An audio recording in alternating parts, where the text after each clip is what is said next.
I don't find my work meaningful. All right, so that's a problem statement. It's like, well, why not? I find the work I do repetitive and boring and without spirit. I have a bad relationship or a neutral relationship with my boss who doesn't know who I am. I have problems with coworkers. All of that needs to be differentiated, right, and analyzed in detail. So we might say, for example, let's say you believe that you're undervalued at work, and maybe you are. What you need to do is you have something to say, and we would have to figure out what it is that you have to say. But it would be some variant of, I'm bringing more value to the table than I'm being compensated for, and that's demoralizing me. And it's also not good for you being my boss, because if I'm actually more valuable than is being recognized, then the fact that you're not valuing me properly means that I will become demoralized. I won't work properly, and you won't get the best out of me. So it's bad for both of us. And if your boss is in principle not amenable to such a discussion, then what you should seriously consider doing is finding another job. Okay, so let's say we're going to set you up for this. Okay, this isn't like next week's enterprise, man. This is your life. So the first thing I would ask is, well, do you have your resume or CV in order? Well, I haven't typed it up for 3 years.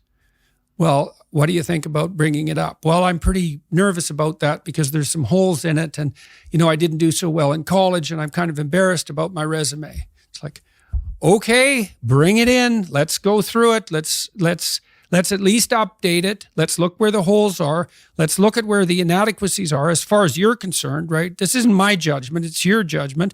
Let's walk through those judgments and see if they're warranted, because maybe you're just too guilty and ashamed and self-conscious and anxious, and you're looking at your resume more critically than someone else would. And maybe there's some holes that you need to rectify. You were 2 courses away from your BA and you dropped out or something like that. Well, maybe we need 6 months to address that. And at least, even if you can't be fully educated, you could be taking some courses online. And so when you went to a new job interview and they said, what about this hole? You'd say, well, I came to terms with that 6 months ago, and in an effort to rectify it, I'm taking the following courses, and here's my plan for completion. That's a really good answer. And anyone with any sense who's interviewing will accept that as an indication that although you're not perfect, and who is, that you have a good plan and that you've thought it through. Like, that's the kind of answer that in all likelihood will cement your candidacy for the position. Okay, so now you're going to go to your boss.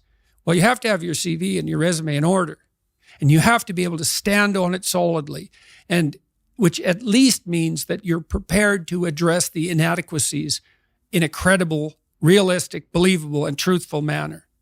All right, now what you do is apply for like 10 jobs. You don't have to take them, but maybe you have to go to an interview or 2 or 3 or 4, and maybe there's a bunch of opportunities out there for you that you didn't even know about. And maybe someone offers you a job.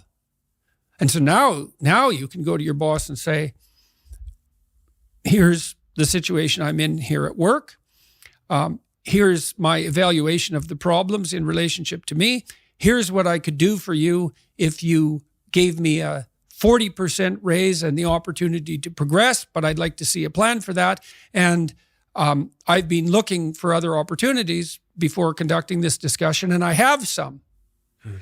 Well, then, if your boss treats you with contempt at that point and doesn't listen, then perhaps he or she is a little more narcissistic than might be optimal, and it's time to find a new job.